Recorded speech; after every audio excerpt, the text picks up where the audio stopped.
बिस्मिल्लाहिर्रहमानिर्रहीम, अस्सलाम वालेकुम। मैं हूं करामत मुगल और मेरे साथ हैं ईसा नकवी। नकवी साहब, लास्ट वीडियो में वैसे तो हम डिस्कस कर चुके कि कैसे सदर डोनाल्ड ट्रंप ने वाइट हाउस में यूक्रेनी सदर को बिठाकर जलील किया है। इसके बाद हुआ क्या? क्या दुनिया भर से कोई रद्द-ए-अमल आया और ख़ास तौर पर यूक्रेनी सदर ने भी कोई रद्द-ए-अमल दिया? देखिए, अब जो हम विटनेस कर रहे हैं और आज के बाद जो लोग विटनेस करेंगे, ये बहुत ही अनप्रेसिडेंटेड है। इसकी मिसाल नहीं मिलती। देखिए, पाकिस्तान और इंडिया के दरमियान कोई लफ्जी जंग छिड़ जाए, सफारती जंग छिड़ जाए, आपको कोई हैरत नहीं होगी। ईरान और सऊदी अरब के दरमियान सफारती लड़ाई शुरू हो जाए, कतर और सऊदी अरब के दरमियान शुरू हो जाए, इवन यूएई और सऊदी अरब के दरमियान, इंडिया और चाइना के दरमियान कोई लड़ाई हो जाए, सफारती लड़ाई हो जाए, आर्मीनिया और अजरबैजान उलझ पड़े, अर्जेंटाइन और बरतानिया उलझ पड़े, समझ आती है, चीन और अमेरिका, अमेरिका और रूस, आपको वजह समझ आती है ना। आप कहते हैं कि अच्छा ठीक है जी, ये कश्मीर का मसला था, और जी चीन और इंडिया के दरमियान सरहद का तनाज़ा है। जनाब, ये तो राइवलरी अरब और अजम की, ईरान और सऊदी अरब की, ये तो सेंचुरीज ओल्ड, हज़ारों साल पुरानी एक लड़ाई है। आप कहते हैं अच्छा जनाब, नगोर्नो काराबाख का मसला है, ये लड़ पड़े। सही, अजरबैजान और आर्मीनिया। आप कहते हैं कि जनाब वो फॉकलैंड आइलैंड का तनाज़ा है, लड़ पड़े जी अर्जेंटाइन और बरतानिया। या फिर वो एक सोवियत इरा की, वो कोल्ड वॉर के ज़माने एक राइवलरी सुपर पावर्स की, ग्रेट सुपर पावर्स की लड़ाई, सोवियत यूनियन वाली, वो रिवाइव हो गई है। अमेरिका और रूस उलझ रहे हैं, उलझते रहते हैं, होता रहता है। चीन और अमेरिका एक अपकमिंग सुपर पावर और एक आउट गोइंग सुपर पावर, इनके दरमियान लड़ाई नेचुरल है। सही। ये क्या हो गया भाई? अब जो आप देख रहे हैं, ये लड़ाई अनप्रेसिडेंटेड है और ये ट्रिगर अब हो चुकी है। पहले तो आपको लगता था ना कि वो जो कई दिहाइयों पर मुहित मामला होना था रीजनल रीअलाइनमेंट का, अब वो हो गया फास्ट पेस्ड। अब जंग शुरू हुई है, अब सफारती जंग शुरू हुई है अमेरिका की और कनाडा की, अब शुरू हुई है अमेरिका और यूरोप की, अमेरिका और बरतानिया की, यानी वो मुल्क जिनके बारे में कि ये इनकी अतात गुजारी है वाशिंगटन की तरफ। सही। आप यकीन माने कि जब मैं इसको ज़रा तसव्वुराती आंख जब आप दौड़ाते हैं ना, आप कहते हैं कि ये जो कुछ हुआ है, मैं सारी डिटेल नहीं दूंगा जो हम कर चुके, ज़ेलेंस्की और डोनाल्ड ट्रंप का जो इंटरेक्शन, अब वो अगर आप देखें आपको पूरा इसका बैकग्राउंड, लेकिन कुछ जुज़ियात मैं यहाँ पर भी बता दूंगा, सबने वो वीडियो नहीं देखी होगी। मैं ये सोचता हूँ कि मेरा ख्याल है कि जब ये सारा इंटरेक्शन देखा होगा ना, तो ग्रेट हॉल ऑफ चाइना के बाहर शी जिनपिंग ने खड़े होकर कहके लगाए होंगे। सही। और क्रेमलिन में इस वक्त गूंज होगी व्लादिमीर पुतिन के कहकों की कि ये वो मुल्क हैं जिन्होंने मिलकर हमें गिराना था। ताकतवर तरीन, जदीद तरीन, अमीर तरीन जमहूरियतें, इन्होंने तो कहा था कि हमने इन दोनों ममालिक को गिरा देना है, इनका रास्ता रोकना है, इनकी मुआशी नाकाबंदी करनी है, इनको कर्टेल करना है, इनको कंटेन करना है, इनका बढ़ता असर और रसूख ख़त्म करना है। ये तो आपस में लड़ पड़े। सही। देखिए, ज़ेलेंस्की गया, जाहिर है कि इसने इस मामले ने होना ही था, लेकिन इसने मीडिया के सामने नहीं होना था। ये लड़ाइयाँ होती हैं जो बंद दरवाज़ों के पीछे, दीवारों के पीछे होती हैं। उसकी छोटी सी डिटेल कभी आ जाती है, कोई बयानबाजी शुरू हो जाती है मुल्कों की, वो भी दोस्त ममालिक के दरमियान नहीं हुआ करती। सही। अभी 2 दिन पहले आपने देखा होगा कि बरतानवी वज़ीर आज़म खड़ा था साथ इसके डोनाल्ड ट्रंप के, और प्रेस इंटरेक्शन हो रहा था। वहाँ पे रिपोर्टर ने सवाल किया डोनाल्ड ट्रंप से कि ये जो ब्रिटिश प्राइम मिनिस्टर हैं, इन्होंने आपको कन्विंस करने की कोशिश की टैरिफ्स के मामले पे? उसने कहा हाँ, he did a pretty good job, और बड़े इसने कोशिश की, ट्राइड। उसने कहा ही ट्राइड, लेकिन फिर साथ ही कहता है कि इसको जितनी तनख्वाह देते हैं ना बरतानिया में, उतनी उसके मुताबिक इसने अच्छी कोशिश की है। यानी कर देते। उससे पहले आप देख लें कि उसने किस तरीके से इमैनुअल मैक्रोन के साथ बिहेव किया, रोक देना, बात ना करने देना, उसको जनाब हाथ लगा के पुश करना, बात करते करते उसके सवाल उचक लेना। नरेंद्र मोदी को उसने बेइज्जत किया, उतना नहीं किया, लेकिन अपने दोस्तों के साथ जो उसने अपना रुख मोड़ा है ना, ये बड़ा अनप्रेसिडेंटेड है। अच्छा, ज़रा क्विकली रिकैप कर लें। यूक्रेन का सदर, वो लड़ाई किस बैकग्राउंड में है, डोनाल्ड ट्रंप का पॉइंट ऑफ व्यू ये है, वो अब रूस के साथ इस लड़ाई में अरबों डॉलर झोंकना नहीं चाहता। वो चाहता है कि अब ये लड़ाई ख़त्म हो और जो हमने 350 अरब डॉलर लगाए थे, इसमें से 180 अरब डॉलर हमें वापस मिले यूक्रेन से। वो ये मुआहदा करना चाह रहा था कि जो तुम्हारे ज़मीन से धातें निकलती हैं, मादनियात निकलती हैं, ये मुझे चाहिए। रॉ अर्थ को हम एक्सप्लोर करेंगे, वो हम निकालेंगे। $180 अरब वो मुआहदा करने के लिए उसने ज़ेलेंस्की को बुला लिया। अब ज़ेलेंस्की जो यूक्रेन का सदर है वो ये कहता है कि लड़ाई जो है वो मेरे शमूलियत के बगैर कैसे ख़त्म होगी। सही। मैं टेबल पे बैठूंगा, मैं उस डील का हिस्सा होऊंगा, यूरोप को आप कॉन्फिडेंस में लेंगे, हमने मिलकर लड़ाई लड़ी है। आपके और व्लादिमीर पुतिन के दरमियान तो बराह रास्त लड़ाई नहीं है, लड़ाई तो हमारी है। सही। उनकी फौजें हमारे पास हमला कर रही हैं। तो ये होना था, लेकिन होना था पीछे। होता ही है कि वो सामने बैठ के उलझ पड़ते हैं। उलझने की वजह से यूक्रेन का सदर जो है वो, अब that is to be seen. अब व्हाइट हाउस ये कह रहा है कि he was told to leave. सही। कि जब ये हो गया और जेडी वैंस और वो उलझ पड़े बेइज्जती का जनाजा सामने, डोनाल्ड ट्रंप और वो उलझ पड़े, जिस दौरान ज़ेलेंस्की जो है वो कब पहलू बदल रहा था अपनी गुफ्तगू में, कभी अपने कान में उंगली डाल के ऐसे घुमा रहा था, कभी वो नाक पकड़ रहा था, आंखें मसल रहा था, अपने मुंह को लेफ्ट राइट कर रहा था, जबड़े को नीचे वाले।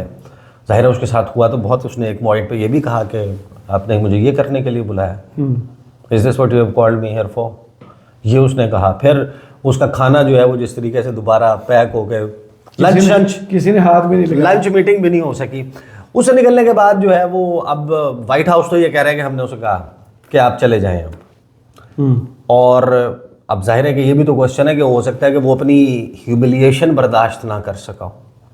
लेकिन दरमियान में एक बात बार बार हुई थी, जेडी वांस ने भी कहा, डोनाल्ड ट्रंप ने भी कहा कि यू शुड बी थैंकफुल, हमने तुम्हें बचाया, हमने तुम्हें असला दिया, हमने तुम्हें पैसा दिया है, तुम्हारी जंग हमने लड़ी है, ये सब कुछ तो हम करते रहे हैं, तो तुम्हें थैंकफुल होना चाहिए। अब वो बाकी तफसील आप पिछली वीडियो में देख सकते हैं, जो देखना चाहते हैं कि वो ओशन वाले मामले पे और उन किन जुमलों से बेसिकली ये मामला यहाँ तक पहुँचा। लेकिन जैसे ही बाहर निकला ना व्लादिमीर ज़ेलेंस्की, यूक्रेन का सदर, उसने निकलने के बाद जो पहला ट्वीट किया उसने किया, थैंक यू अमेरिका। अब वो उसे कह रहे थे ना कि शुक्रिया नहीं करता तो उसने शुक्रिया करना शुरू किया। उसने कहा thank you America, thank you for your support, thank you for this visit, thank you POTUS, Congress and the American people. यानी शुक्रिया की उसने गर्दान शुरू कर दी। उसने कहा शुक्रिया अमेरिका, तुम्हारे ताउन का शुक्रिया अमेरिका, इस विजिट का, इस दौरे का तुम्हारा शुक्रिया अमेरिका, अमेरिका के सदर तुम्हारा शुक्रिया, अमेरिकी कांग्रेस तुम्हारा शुक्रिया, अमेरिका के अवाम आपका शुक्रिया। Ukraine needs just and lasting peace and we are working exactly for that.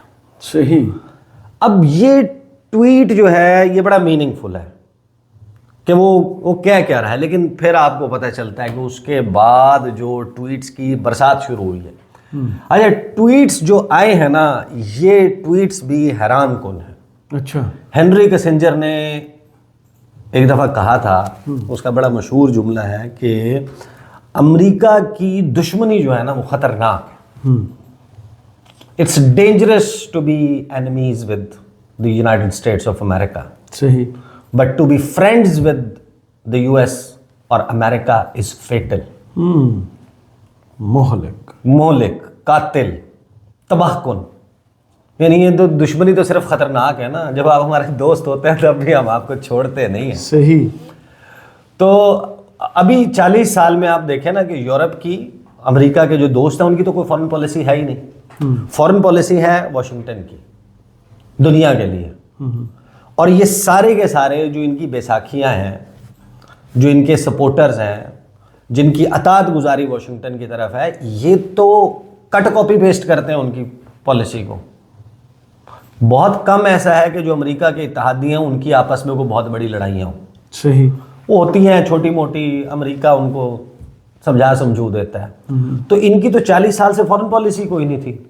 वो तो अमेरिका का जिस मुल्क की तरफ जो पॉइंट ऑफ व्यू है वो अपना अलाइन कर लेते हैं। अब ये जो लड़ाई छिड़ी है इसमें तो इनको अभी तक समझ नहीं आ रही थी कि हमारी जिस तरह प्रिंसिपल्ड पोजीशन होती है ना किसी भी मुल्क की, आपको पता होगा कि भाई आपकी इंडिया के हवाले से क्या प्रिंसिपल्ड पोजीशन है, फला मामला होगा तो हमने ये स्टेटमेंट देना, आपको किसी को पूछना नहीं है, मीटिंग नहीं करनी। सही। अगर खुदा न खास्ता दुनिया में कहीं कोई हुकूमत के लेवल पे सरपरस्ती हो रही है इस्लामोफोबिया की, तो हमने उस पर क्या स्टेटमेंट देना है। खुदा न खास्ता कहीं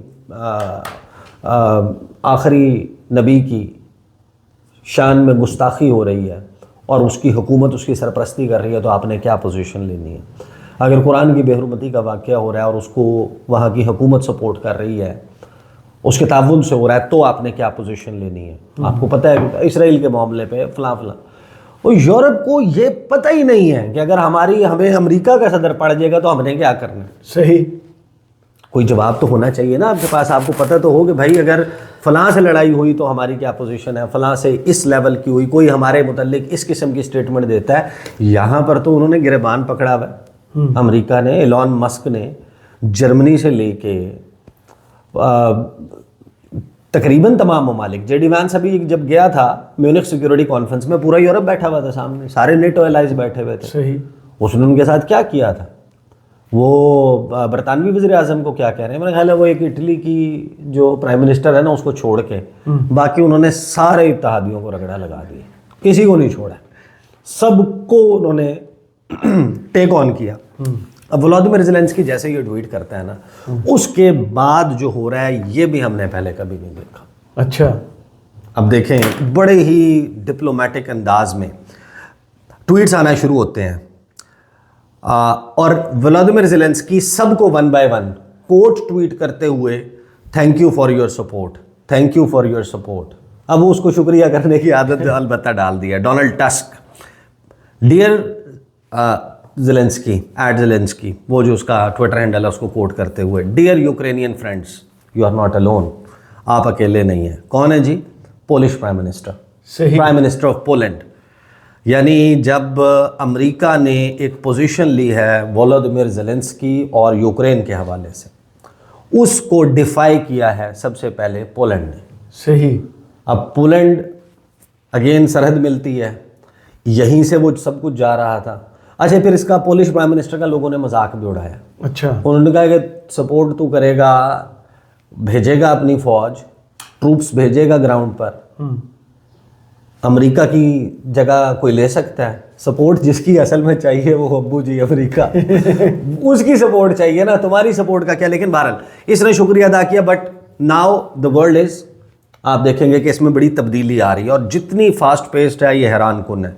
पेड्रो सांचेज, अच्छा, इसको भी थैंक यू फॉर योर वो किया, सपोर्ट किया। स्पेन के सदर, उसने 2-3 ज़बानों में, स्पेनिश में, रशियन में और अंग्रेज़ी में, Ukraine Spain stands with you, Pedro Sanchez का ट्वीट आता है, उसको जनाब थैंक यू करता है। फिर उसके बाद आप देखें नेक्स्ट ट्वीट आता है, Republic of Moldova president, the truth is simple, Russia invaded Ukraine, Russia is the aggressor, Ukraine defends its freedom and hours.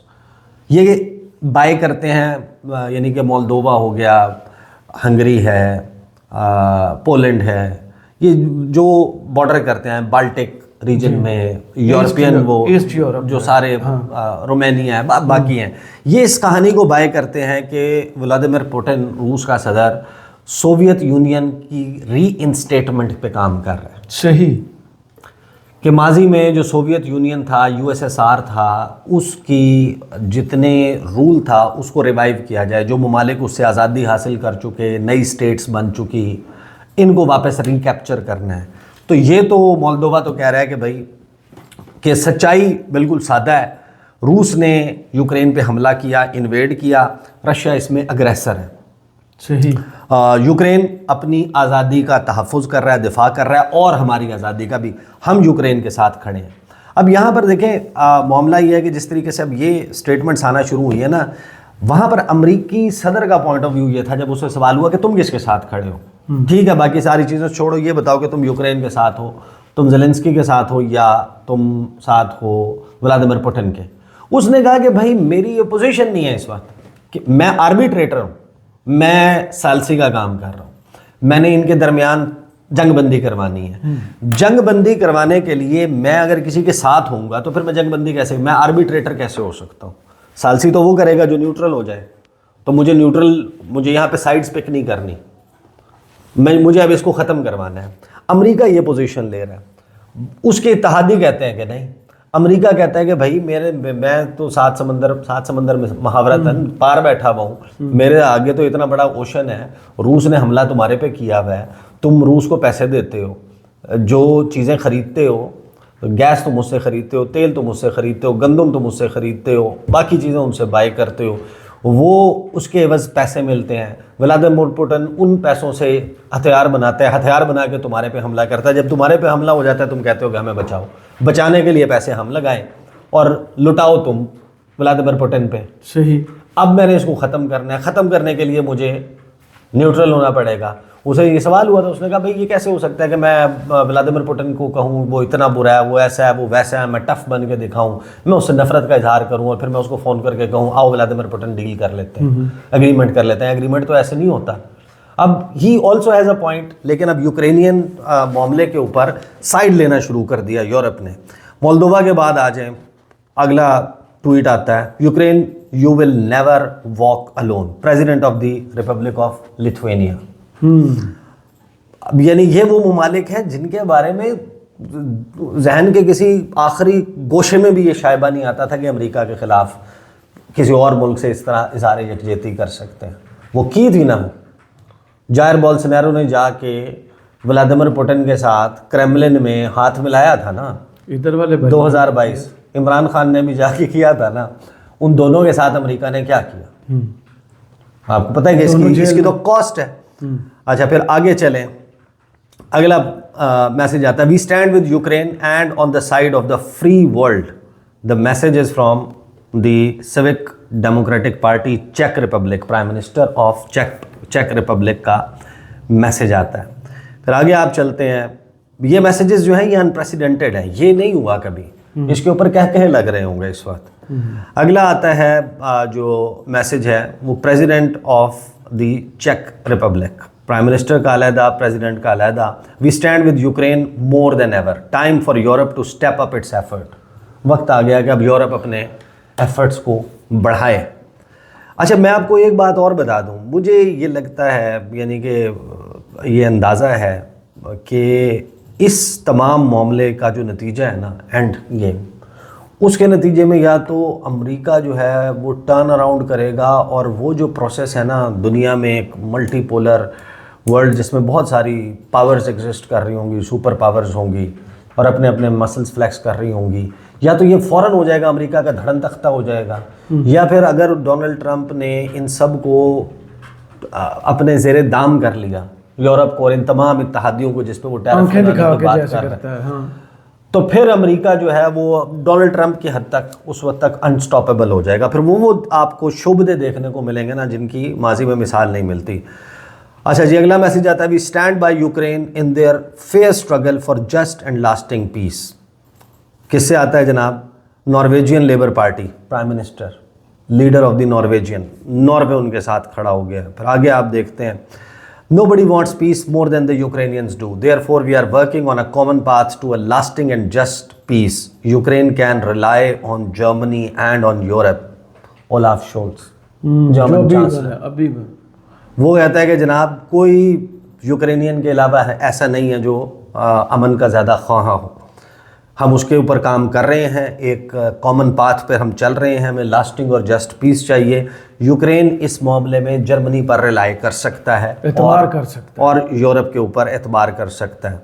अगला मैसेज आप देखते जाएं, मैसेज पे मैसेज आ रहे हैं और इस सारे मामले में डच प्राइम मिनिस्टर, उसका मैसेज आता है, dear Volodymyr Zelensky, we stand with Ukraine in good and in testing times. We must never confuse aggressor and victim in this terrible war. सही, जिसने हमला किया और जो मासूम है जिस पर हुआ वो आता है। फिर उसके बाद स्वीडिश प्राइम मिनिस्टर का, Sweden stands with Ukraine, you are not only fighting for your freedom but also for all of Europe, स्लावा यूक्रेन। अगला मैसेज आप देखें, एक के बाद एक मैसेज आ रहे हैं और दुनिया भर के ममालिक जो हैं वो पुर्तगाल की तरफ से, प्राइम मिनिस्टर ऑफ पुर्तगाल वो लिखता है, Ukraine can always count on Portugal, Portuguese prime minister का मैसेज है। फिर उसके बाद प्रेसिडेंट ऑफ यूरोपियन यूनियन, ये मैटर करता है, your dignity honours the bravery of the Ukrainian people. Be strong, be brave, be fearless. You are never alone, dear President Zelensky. We will continue working with you for a just and lasting peace. उसका thank you. Ursula von der Leyen again European Union से message आता है और ये message मुझे translate करना पड़ेगा because it's in Russian, और ये कहती हैं कि your dignity honours the bravery of the Ukrainian people. Be strong, be brave, be fearless, you will never be alone. Same message जो ये लोग कर रहे हैं। जो सबसे दिलचस्प मैसेज है ना वो है एंटोनियो कोस्टा, नहीं उनका जो इमानुएल मैक्रोन का मैसेज है वो बड़ा दिलचस्प है। उसने क्योंकि रिस्पेक्ट के नीचे अंडरलाइन किया है, क्योंकि उसको रिस्पेक्ट नहीं मिली ना वहाँ पे वोलोदिमीर ज़ेलेंस्की को, तो उसने गुड बाय कर रहा है और साथ ट्रम्प कहता भी आई कॉल यू। तो वो जो इमानुएल मैक्रोन है ना उसको भी रिस्पेक्ट नहीं मिली थी, तो उसने रिस्पेक्ट वाला मामला। फिर president of the European council का मैसेज आता है, सिमिलर वर्ड्स। इमानुएल मैक्रोन जो है ना वो कहता है, अब इसको मैं ट्रांसलेट कर लूँ क्योंकि उसने फ्रेंच में किया। फ्रेंच ये पढ़ लेते हैं और जानते भी। मैं फ्रेंच में भी बोल सकता हूँ। There is an aggressor Russia, there is a people under attack Ukraine, we were all right to help Ukraine and sanction Russia 3 years ago and to continue to do so. We are Americans, Europeans, Canadians, Japanese and many others. America ने लिखा, Americans कि अमेरिकी अवाम की तरफ कह रहा है कि अमेरिका की हुकूमत बेशक हमारे साथ ना हो लेकिन अमेरिका के अवाम हमारे साथ हैं। और फिर कहता है कि उन तमाम लोगों का शुक्रिया जो हमारी मदद कर रहे हैं और मदद करते रहेंगे, और respect to those who since the beginning have been fighting because they are fighting for their dignity, their independence, for their children and for the security of Europe.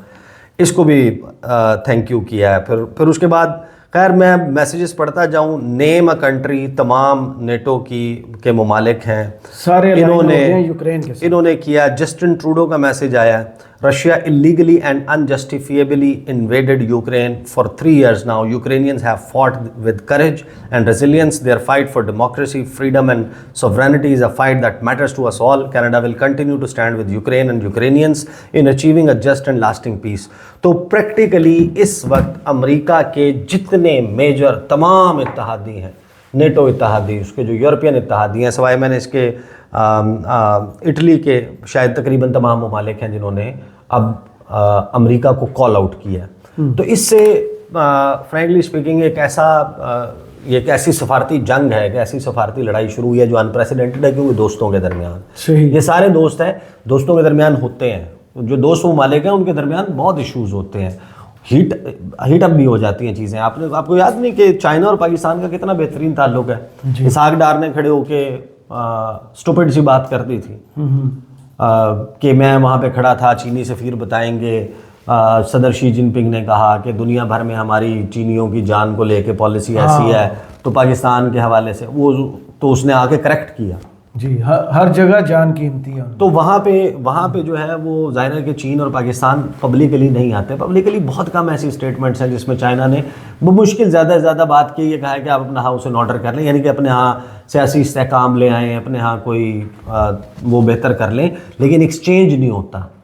ये हमेशा होता है बंद दरवाजों के पीछे, डिप्लोमेटिक चैनल से ये बातें होती हैं। तो ये जो काम शुरू हुआ है ना, इससे बड़ा मेरा ख्याल है कि एक दिलचस्प सिनेरियो डेवलप होने वाला है, और एक इत्मीनान की फ़ज़ा आपको चाइना में, बीजिंग और मॉस्को, क्रेमलिन और ग्रेट हॉल ऑफ चाइना, वहाँ पर बड़ी दिलचस्प सूरत हाल होगी। बट इसका अनफोल्ड होना और आगे क्या होता है, ये भी मेरा ख्याल है कि इंटरेस्टिंग एंड्स हैं जो अभी हमने देखने हैं। बहुत शुक्रिया ईसा नकवी आपके तजिए का। कमेंट्स बॉक्स में ज़रूर बताइए वीडियो आपको कैसी लगी। इजाज़त दीजिए, अल्लाह हाफ़िज़।